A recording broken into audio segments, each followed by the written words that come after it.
Now it says I have 0 viewers. Oh no, what happened? I have 1 viewer now. Oh.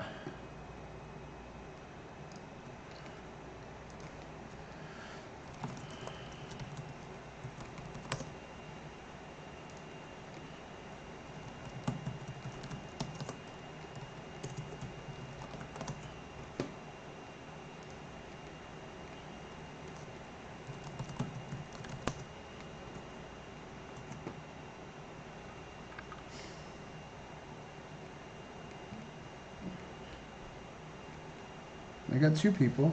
Hey, Bistro. I lost all my viewers. Oh, man. Oh.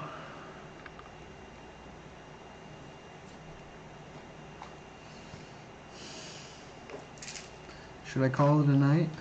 I don't wanna. You wanna see how long my hair is? Like it's all brushed out. It goes down to right about there. Usually it stays around my shoulders.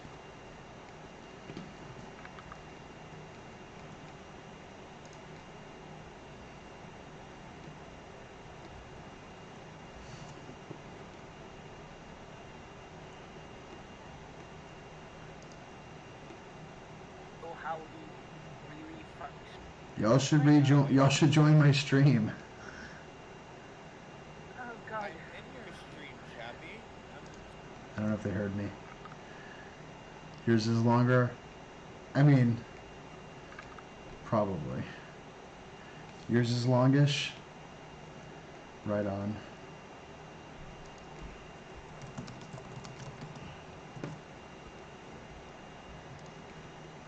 I bet it changed my YouTube, stupid. God, don't be so stupid. Jeez, what's wrong with you? A la verga, the chinos. Jeez. I mean, this.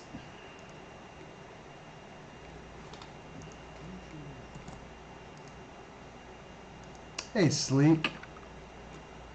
I just saw Sleek say something. Yeah, Sleek's here. Hey, Sleek.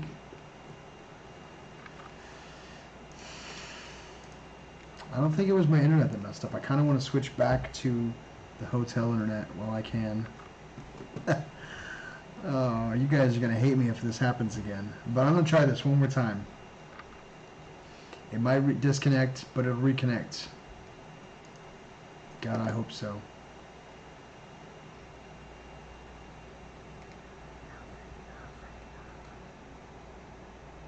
Yeah, it worked. Yay. Well,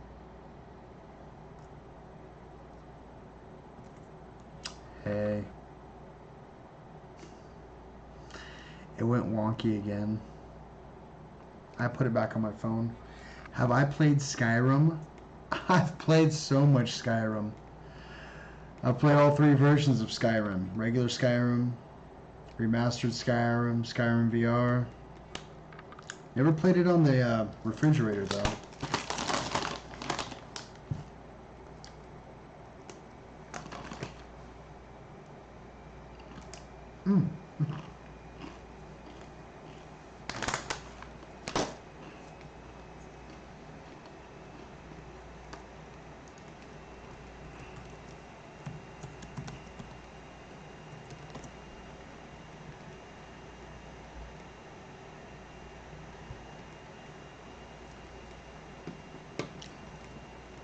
I lost everybody. They're like, screw it, I'm going to bed.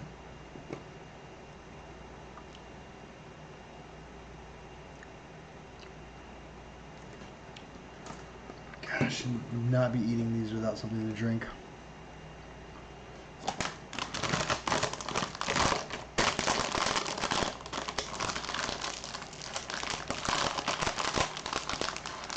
Go fish!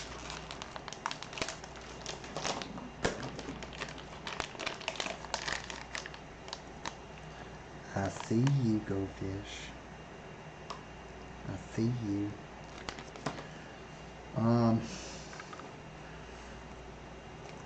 Yeah.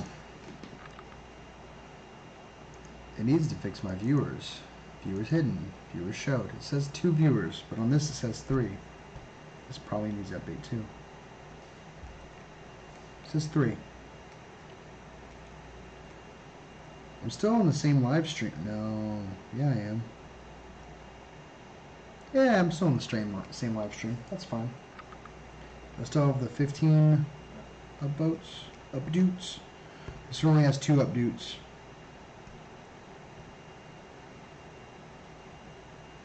Yeah. The other one's processing right now. And it's a big one. It'll take a little while. I say one more story and then we call it a night. It's 1:41.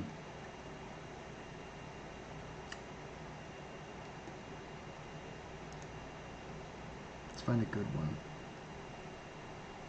The Unmentionable Bargain. Maybe 2 more. I like the Rites and Rituals ones. So this is the story about a man named Brady. Hey, Seansa, how you doing, Bubba? Am I gonna cut my hair? Does it look like I want to cut my hair? Hell no. But if I have to find a job and they don't want my hair, I might have to cut my hair. So yeah, maybe. I hope not, though. I hope they just hire me like I am.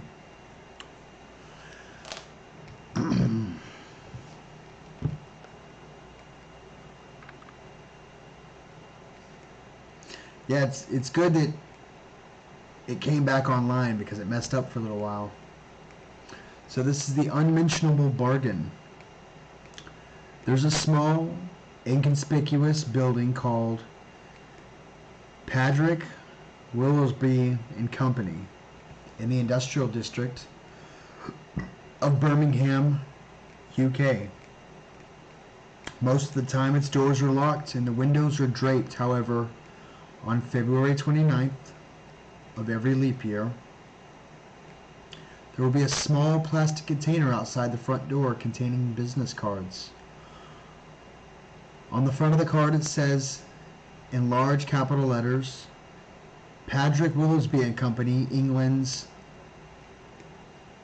phonological specialist. On the back, nearly illegibly small, it says, the blood of the innocent. Any night after midnight, one can come to Patrick Willowsby and Company and slide their card through the door, and the door will instantly unlock. Inside there's an empty room with white walls. No light reaches this room except for a small sliver from the other end of the room. When you approach this room, you will find that it's actually another door. When you knock on it, a voice will ask, "What makes a man become exalted? You must respond with the phrase on the back of the card, the blood of the innocent." The door will open, and you will come into another room, a kind of lounge. Inside it, you will find around 5 to 10 people, depending on the night, sitting around smoking and drinking brandy, in all late Edwardian period dress. There is absolutely no conversation at all in this room, and is nearly silent except for the phonograph, which plays the exact same record over and over, ad infinitum. If you attempt to speak to one of the patrons, they will promptly ignore you and pretend as if you're not there. Towards the south wing of the room, you will find a large round table, slightly different from the others. On it will be a quill and pen and a document. The document shows all of your personal information: name, birthday, place of residence, criminal record, greatest fears, etc. At the bottom of the document is a long line that asks for your signature. No one knows what happens when you sign it. I like those. I like those a lot. Cut your nose hair. Never pull. I pull. Why are you saying cut my nose hair? Oh, because he said, okay, I get it.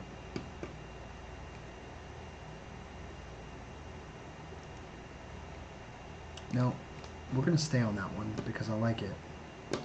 But we're going to go to another one because I don't think y'all need any more of those. I don't know if y'all like those as much as I do, but I like them.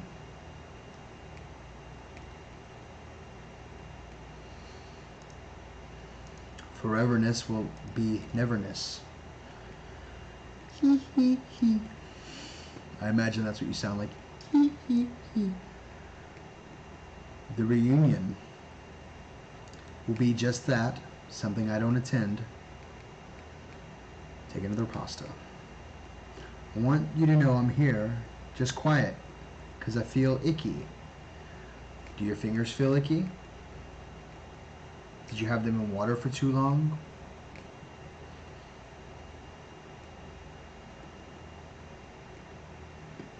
Your toes are cold. Probably because you have poor circulation. It's true. That's why toes are usually cold. You should sit and stretch. Or stand and stretch. Read that one earlier. No, my head, and I also feel nauseated. Air conditioning. Ah. The void. Yep, read that one too. I feel like only the box. Have I read this one? It's 18 minutes. Nope. The hum. I read that one. I read a lot of stories tonight. I bet sleep feels like a sleek. All lumpy and stuff. There's thump.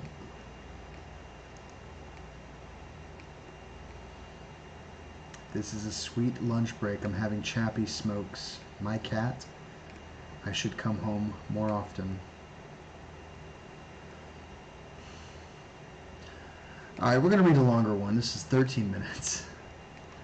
It looks like it's well written. Here goes. This is called Northern Lights. Hey, we're getting people back. Yeah, they came back.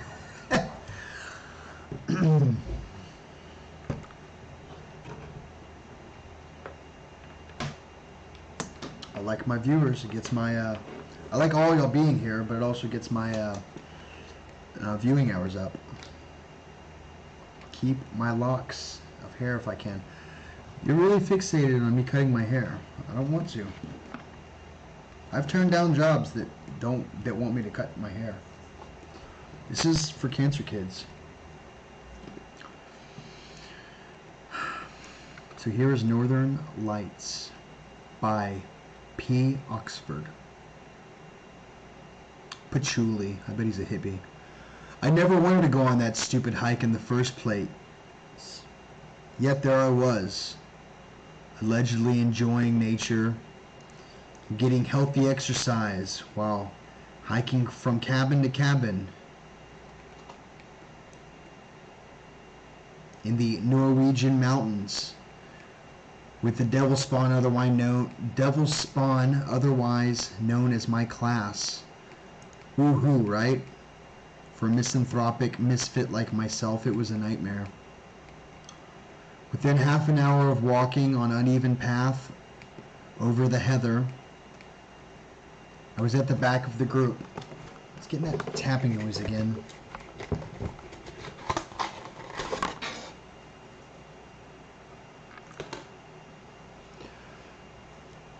Within an hour, God bless it, within a half an hour of walking on uneven path over the heather, I was at the back of the group.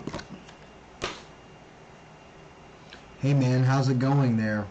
Nils, the teacher, asked in a cheery tone. Effing amazing, I growled.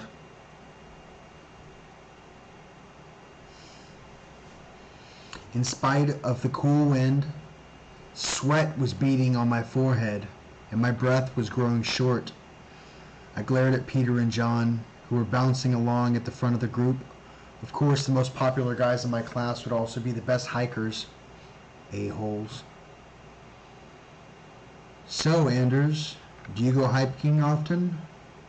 Do I go hiking often? I said. Look at me, Teach. Do I look like I effing go hiking often? This one, all the bad language. Jeez. I gestured to my pudgy body, glaring at him. Clearly flustered, he changed the topic. Then what do you like to do? Computer stuff, I answered curtly. So this temporary, are you gonna try to make an awkward small talk the whole time? So this is temporary, or are you gonna try to make awkward small talk the whole time? I'm having a hard time here, guys. Sorry. I'll get with the program. I did think it was awkward. Blessed silence followed. Peter and John were out of sight. Damn soccer players and their mutant lungs. I look at the opportunity to take in the scenery. Misshapen, warped birch trees were scattered all over the alternating yellowing grass and purple heather. The occasional huckleberry peeked out. Mountains cascaded towards the sky on both sides, towering over us. It was quite breathtaking.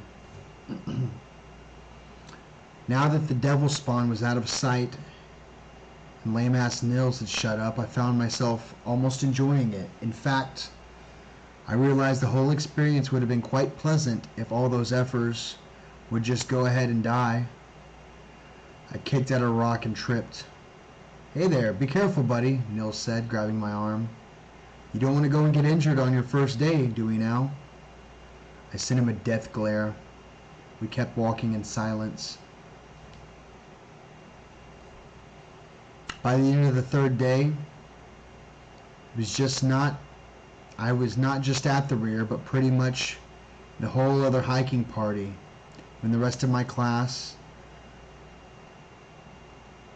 my body ached from the strain, and Nils had long ago abandoned any attempt at small talk. When the last cabin was finally within eyeshot, the sun had disappeared behind the mountains. We were hiking by the gloomy, blue half-light that lingers after the northern sunsets. The cabin loomed in the distance. What we called a cabin was really a set of small red cabins, an empty campground, and a rather large main house. It could easily house 100 people, probably way more than the campground open. It looked out of place here in the middle of the bare mountains. See you later, Seansa. I was completely exhausted when I finally managed to drag my fat ass to the front door of the main house. As I pulled it open, I was immediately hit in the face with laughter, shouting, and all other sounds of general youthful tomfoolery. Damn devil spawn. A sour feeling spread through my guts. I was missing out on all this. I had no idea how to socialize with these people. God, I wish they'd all just die. Maybe then I'd get some peace and quiet.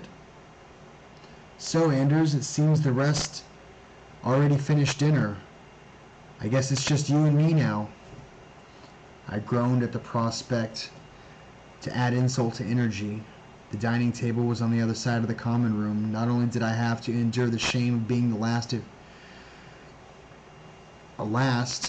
and of eating with the teacher, but I'd also have to do the walk of shame in front of all of them. I looked down at the linoleum floor, face burning like a brand, as if I endured the laughter of my peers. They were clever enough to not directly mock me, not directly laugh at me, but I knew what they were thinking. Nils and I had sat down at one of the long tables in the empty dining room, and I stuffed myself full of cold pasta as he chatted easily. A friend of his ran this place. It was technically closed for the season, but he had gotten us here as a favor. That's why we weren't any staff around. They had dropped off food earlier that day. Now we had the whole place to ourselves. So there we were, 30 kids, 2 teachers, and the vast empty space that stretched between the mountains. Eerie when you think about it, right? He said, winking. It was. I got up from the table as soon as I could, with every intention of going straight to bed. I took a deep breath to steady my nerves enough to walk through the common area again. Laughter rang through the door, filled the dining room, taunting me with happiness and camaraderie I was sure I'd never experience. See you, Go Fish! Sorry to hear that, Bubba. I hope you feel better. Why did my camera look uneven? Is it? I walked quickly to the room I was sharing with Peter, John, and the other kid. The assholes had left me the bottom bunk. Like they were such nice people, probably too scared to sleep below Fatty, I thought bitterly, glaring at the pine bunk. They'd probably laughed about it, too. I wanted to be in bed asleep, and believably pretending to be, when they got there. They didn't need to see my pudgy pale tummy, or smell the sweat that had permeated all my clothes. And anyway, the place was completely outside cell range. Without my trusty internet, I had little to live for, let alone stay awake for.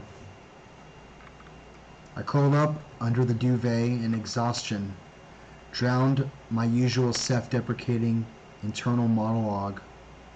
I was asleep in minutes. I woke up in a panic in the middle of the night. The room was pitch black, and I just knew someone was standing over my bed looking at me. My heart was pounding in my throat as I lay there for what felt like hours. Nothing happened. Of course, nothing happened. I tried to tell myself I was being silly. I was safe. There was nothing but miles and miles of empty woods around where anything could be hiding. Could have followed us. Could have seen us. Defenselessness. I like that. Defenselessness means you don't have any weapons. Defenseless, alone. No. You were safe. Don't be silly. Defenselessness. That's a good word. How the hell had they made the room this dark? There was a crack in the curtain. Red lamp on appliance.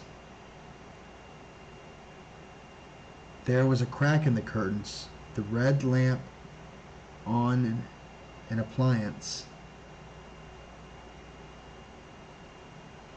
I wanted to turn on the light to see what was there, but I didn't want to wake the others.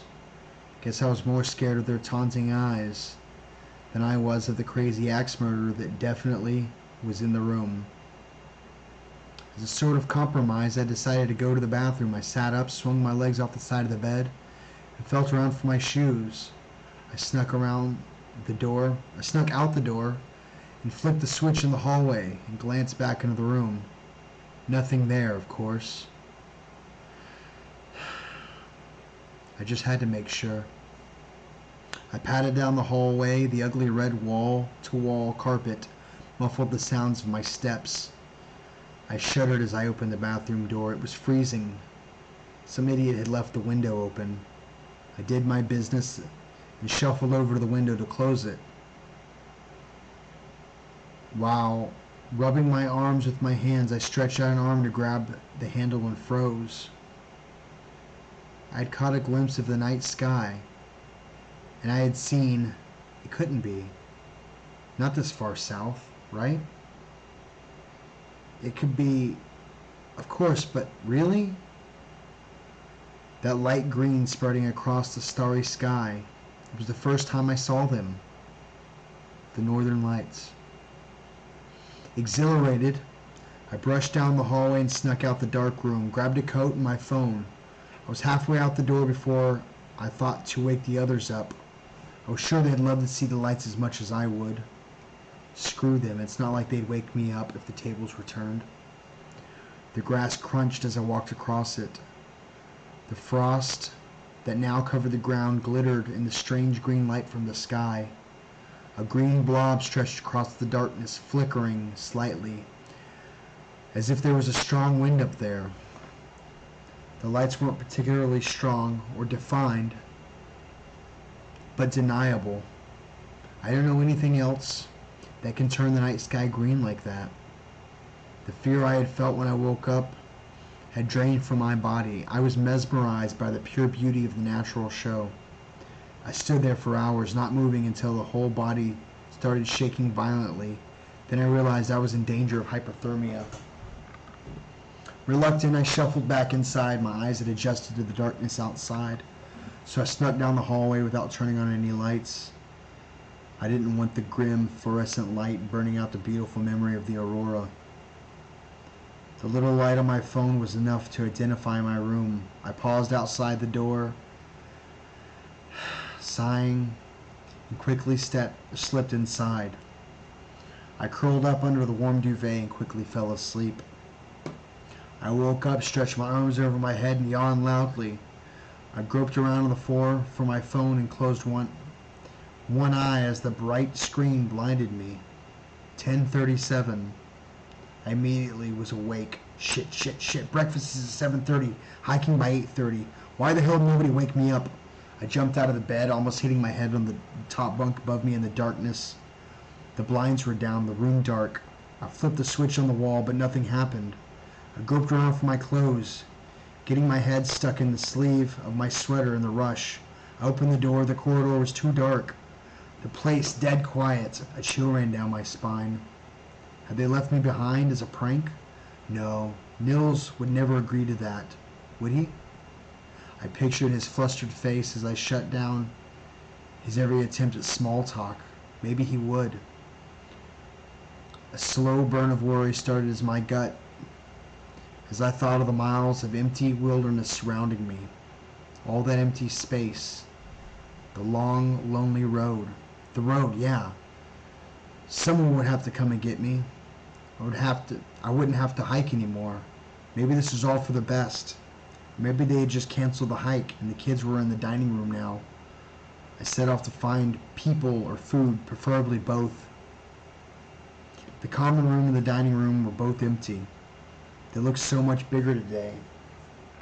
When it was only me in them. Breakfast was clearly over, but I was hungry. I crossed my fingers that I'd find some leftovers in the kitchen. I pushed the door open with the staff-only sign, shuffled across the linoleum floor, and opened the fridge. A big smile spread across my face as I took in the sight in front of me. Is there anything more beautiful than a fully stocked fridge? I made myself a sandwich and munched on it while trying to decide what to do next. When I went to make a second one, I realized that there was really too much food left over. This wasn't enough food to feed 30 kids. This was enough food to feed 30 kids and then some. Hadn't anyone else eaten? The uneasy feeling came back. Why would they have left without any food? Had something happened? Again, the image of the fast heather, the lonely road, the cabin that looked like it had been copy-pasted into the wilderness. Anything could be hiding out there in the mountains, in the rooms. Oh God, the rooms. There were so many empty rooms, so many cabins, closed doors. God knows what's behind them. I should have checked the rooms. Why hadn't that been my first move? Panic spread, and I knew I had to do something before I was completely paralyzed by it. I took a deep breath. I got my feet and left the kitchen. My footsteps rang through the cavernous dining room. My heart was pounding in my throat when I snuck down the long hallway, past the door after door. The only light was seeping in the window from the far end. The gloomy sky outside did little to provide light, unless to assuage my fears. I stopped in front of my room. It felt like a place to start. I pushed the handle of the door, slid open without a sound.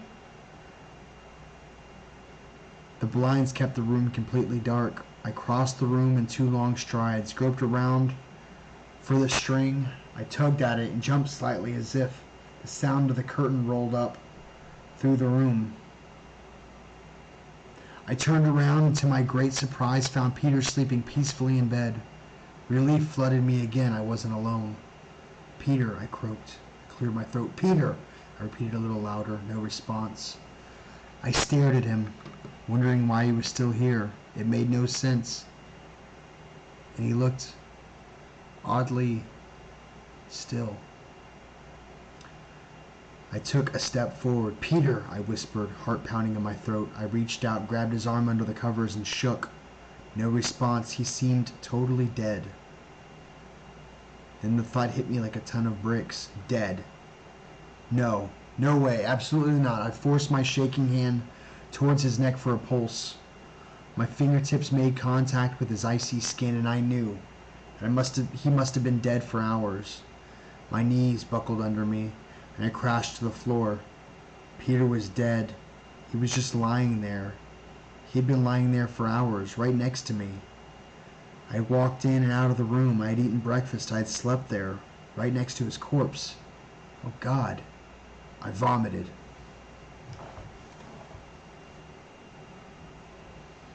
I slowly turned around. I screamed as if I looked right into Jacob's eyes. His dead, cold stare barreled into me, and I backed up. I hit the bunk behind me, and the force made John's arm fall off the edge. It hung there, swinging. I couldn't take my eyes off his arm as if I backed out into the corridor. I slammed the door shut and continued my desperate retreat until I slammed against the opposite door. My knees grew weak again, and I slid down the door. My arms connected with the handle, and the door swung open behind me. I staggered backwards, overbalanced, and fell hard on my back. The fall knocked the air out of me, making me gasp for breath. I spotted an arm out of the corner of my eye. Still trying to swallow air, I turned my head. Lisa, beautiful blonde Lisa, lay there, not moving. I poked her arm. It swung in the air just like Jacob's had, and I had stared at it, hypnotized. Slowly, I turned my head. The girl in the other bunk had rolled up against the wall. I steadied myself with an arm and pushed myself up on my feet. I saw 2 more bunks, 2 more corpses. So many doors. I only remember bits and pieces of what happened next. My complete panic turned into a blur, running wildly down the hall, pushing desperately at locked doors, slamming doors that open, close after revealing another tomb. I didn't find anyone alive. Finally, I collapsed in a heap outside Nils' room. My throat was aching from the screaming or the vomiting. I couldn't say which.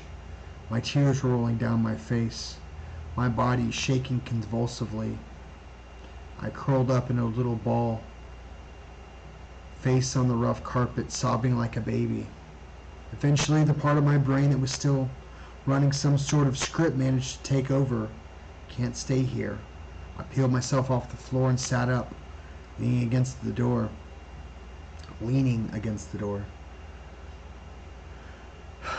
I should probably get out of here, I thought in a detached manner.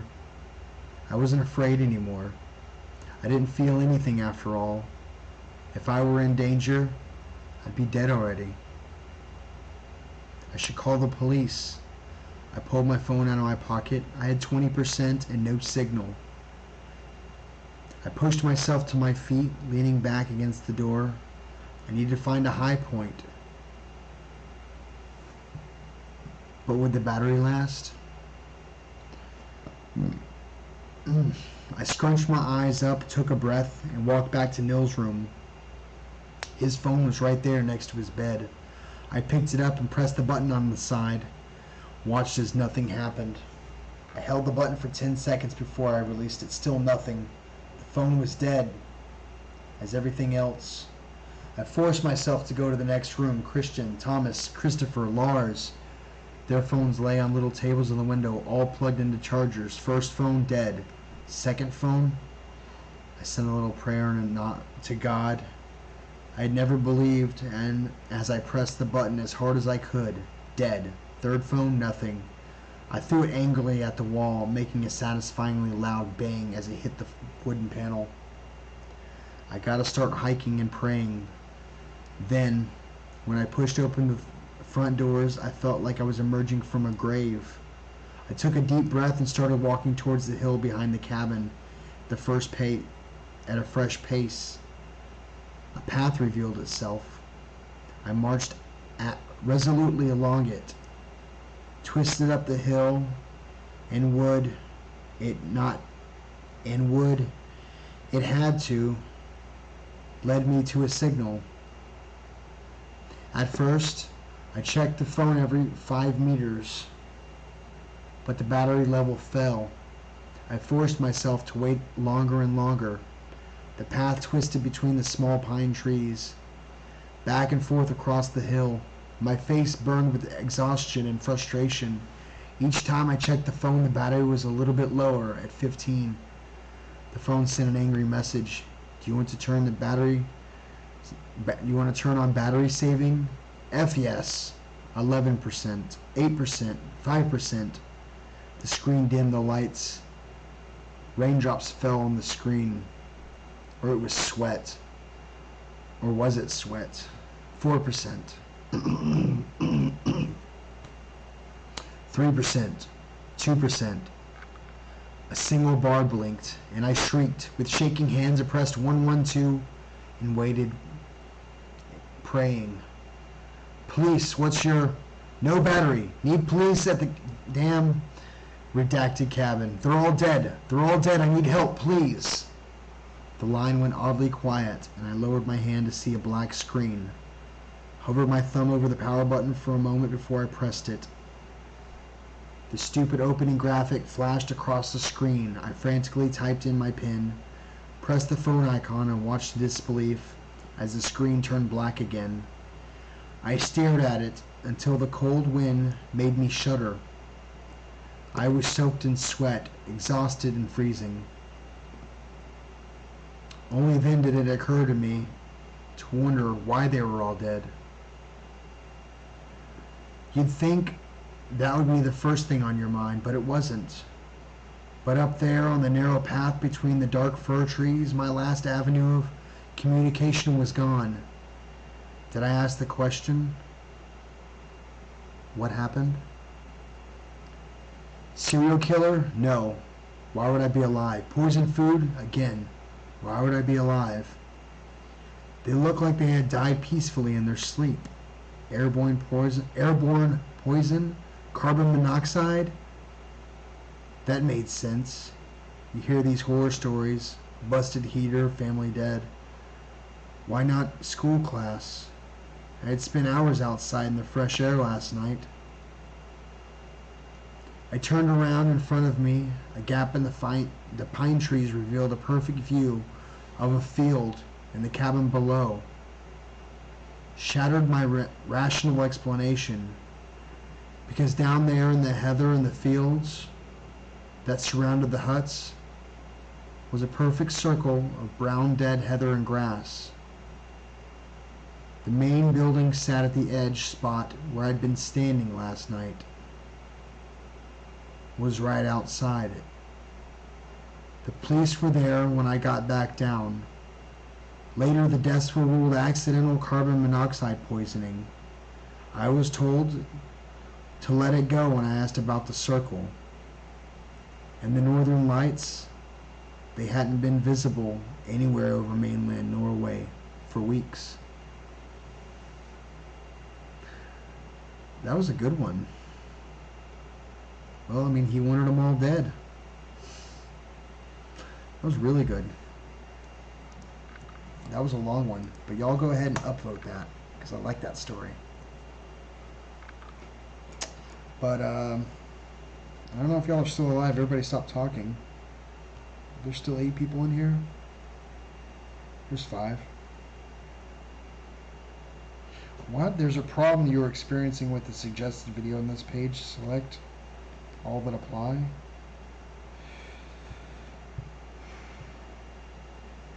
Hello.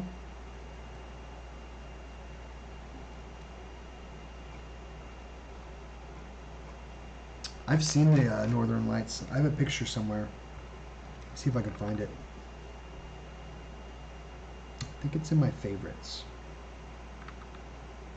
It is. Let's see if y'all can see this. Oh yeah, y'all can see that. That's the Northern Lights in North Dakota. Actually shows up really well. It was beautiful. When I saw that, it was absolutely beautiful. It was green like that too. Keeps wanting to reflect the screen. Yeah, it's really pretty.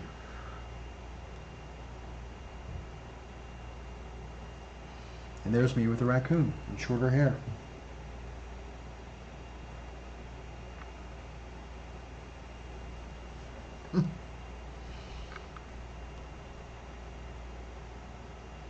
And this is me back in 2015.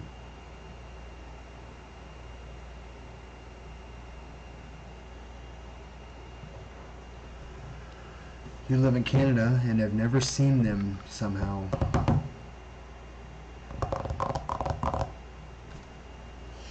Raccoon! Yeah, that's weird. I don't know what to tell you. Really. I was very, very blessed to see that.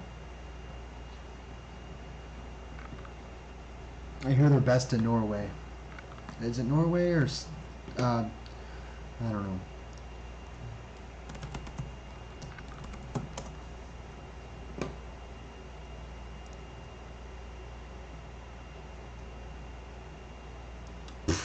Look at these. Is he gonna show me? That looks fake. You don't live in the right area? You should travel to see them. You should find out Northern Lights in Canada.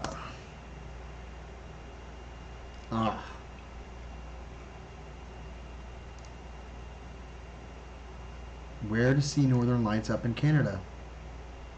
You can go to... Canada is one of the best places in the world to see the Northern Lights, or Aurora Borealis. Yellowknife, Muncho Lake Provincial Park, Whitehorse,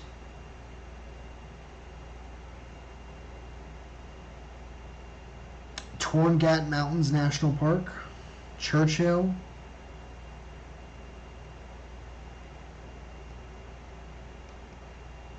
Battle Harbor, Northern Saskatchewan, Dawson City. Oh, it's kind of... Wait, is it showing me these locations? It is. Oh, check this out. It's interactive.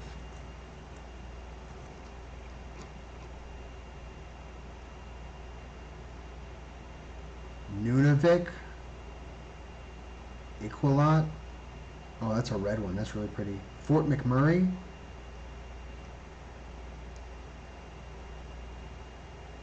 Yeah, it's kind of an interactive. That's kind of neat.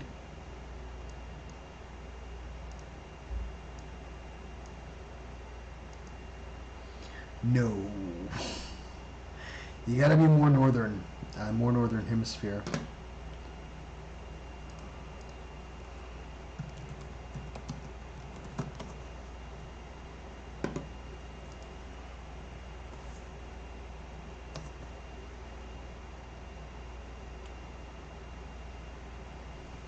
Do y'all know what the southern lights are called?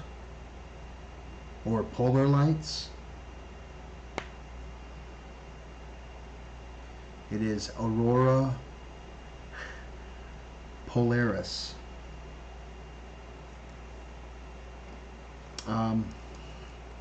Most south view of northern lights. I'll tell you where the most south view.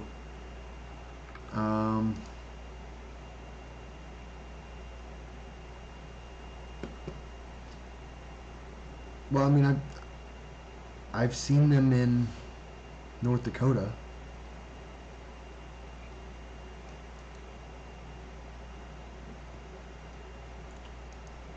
Oh, so it's been in the South before.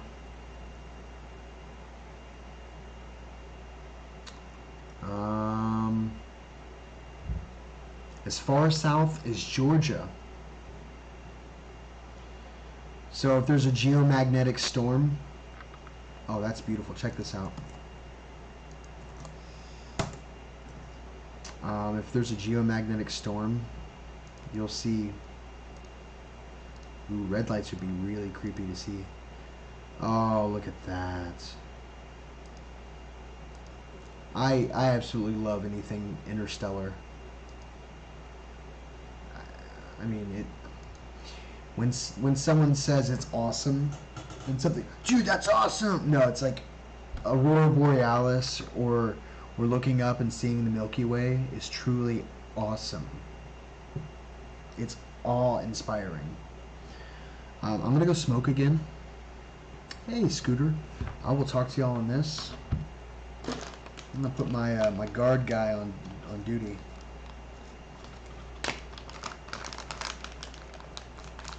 Don't you worry. This goes here, and there you go.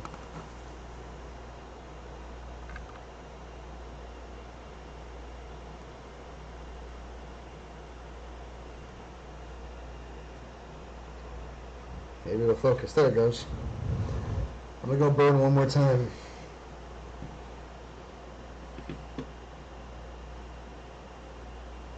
Oh, shoot. I can't bring my phone with me. That's fine. I'll be right back, guys. I won't be able to talk to y'all, but I'll be right back.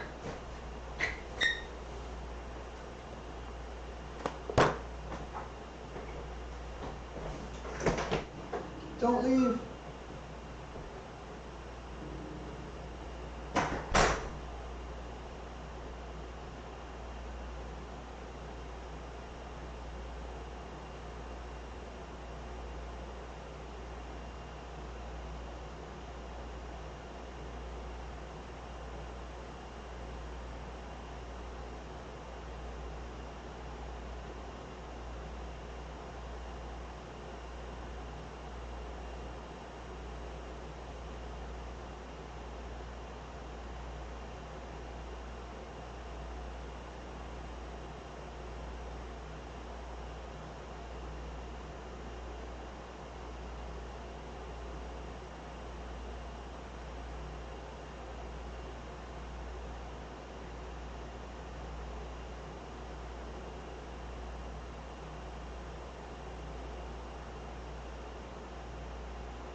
What's happening? Oh, it's all... You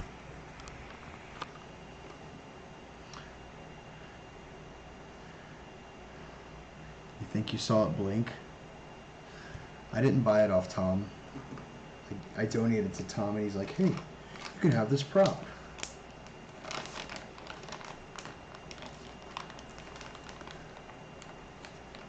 I'm convinced it's prosthetic turned into a prop.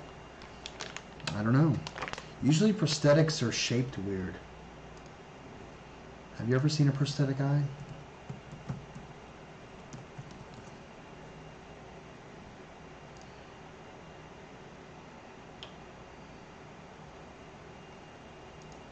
Like they're shaped really weird, like this.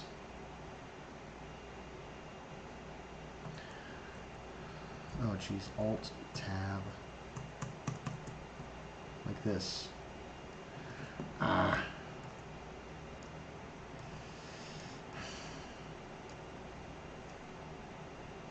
Oh, it's too big. Hang on.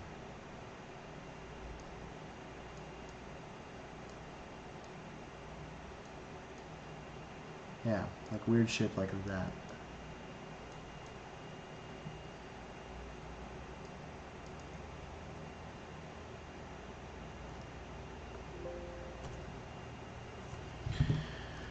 Dude saying I'm checked into a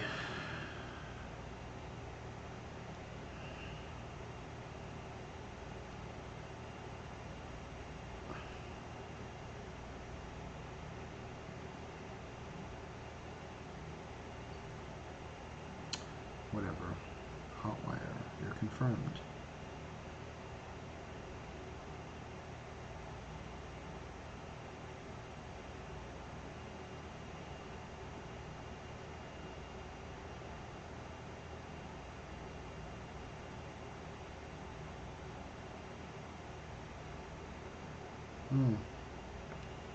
$41 a night.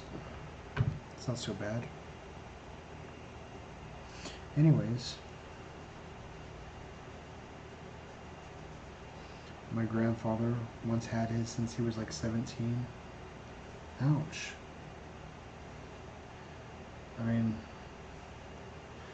I don't know. I don't know about the prosthetic thing. They're usually not round like that, from my understanding, but I've never had a prosthetic eye. So anyways, I think I'm going to go to bed.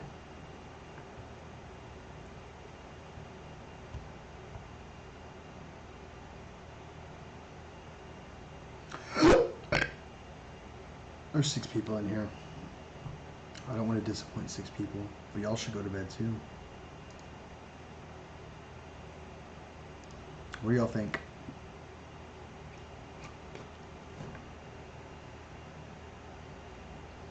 Do the good sleep, chap. Not the big sleep. Yeah, I'm kind of tired.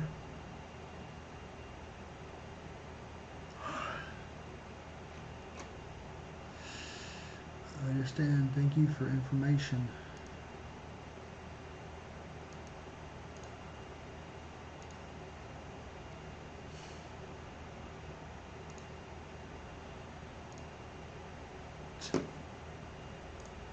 Anyways, all right. So you just woke up. Oh. I'm gonna get off here. You know I love you people. Y'all are awesome. It's still tilted up. Whatever. What is that? Oh, you see the sink. Do what I need to do. I will do that. Thank you.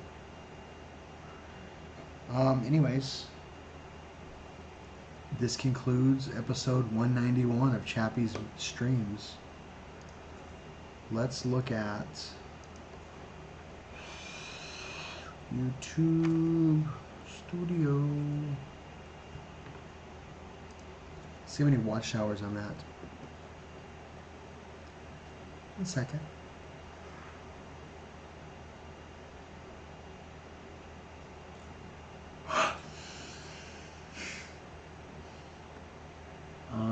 My analytics likes. I have 550 subscribers. I'm like halfway and 50 more.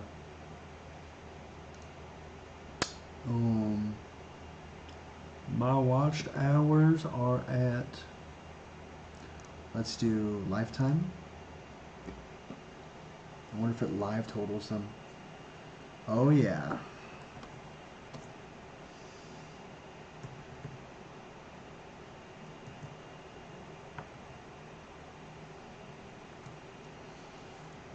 Guys, this is awesome.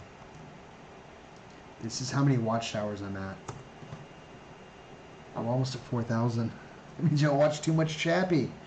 Well, I mean, this is almost 200 episodes.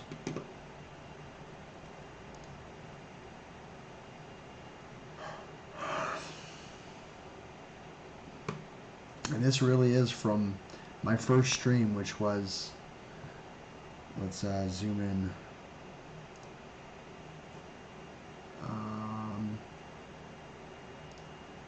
Let's see when my first stream was. Date.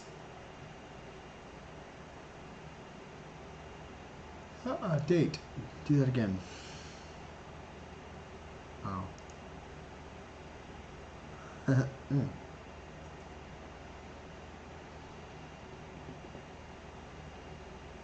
It was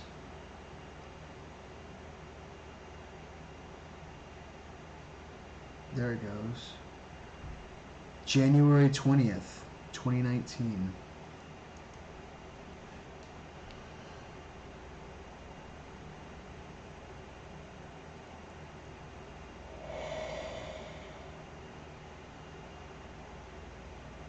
That's a weird face. My eyes go all weird.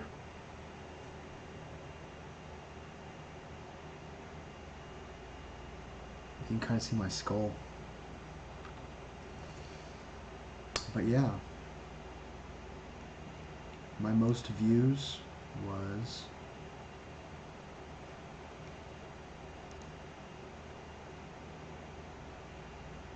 no views.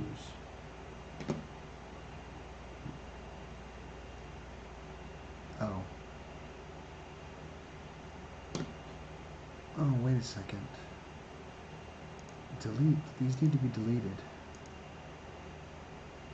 Because these aren't streams.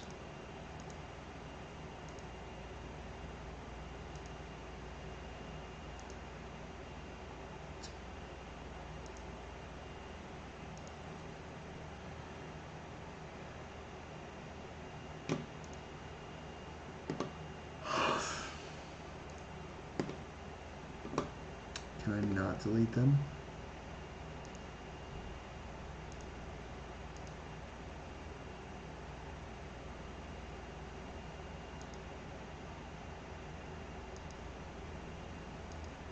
Oh, whatever, they're unlisted. Good. So anyways, too much? How can there be too much Chappy?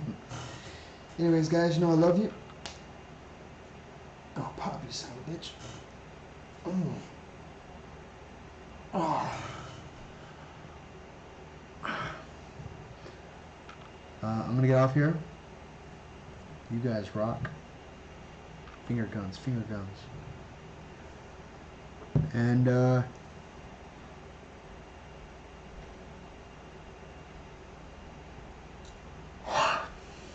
I will talk to y'all tomorrow. In the meantime, get me more subscribers. I need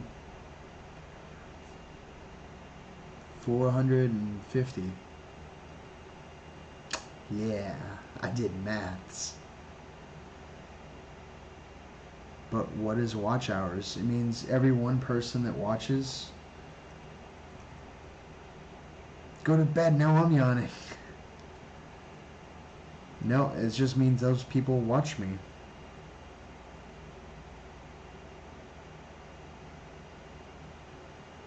Like, I think my top views were live views. What's my top live views? Oh, like 366. That was my 5th live stream.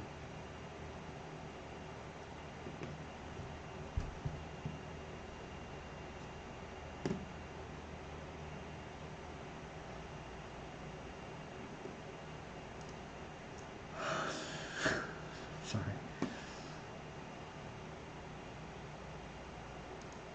But I can do this and do lifetime.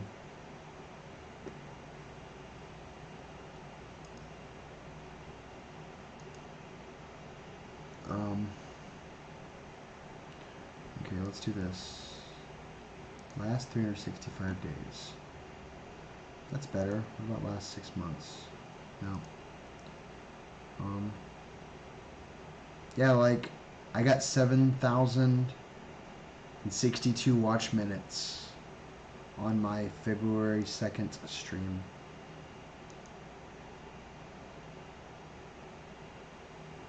Oh yeah, that was a long stream.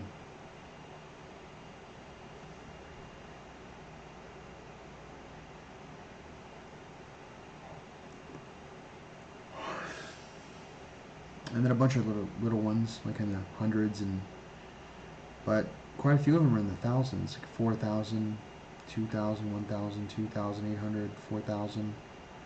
That one's 7,000. Today is almost. Oh, yesterday. No, a couple days ago was 2,000. But anyways, guys, I'm gonna go to bed. Y'all be awesome. I love you all. And I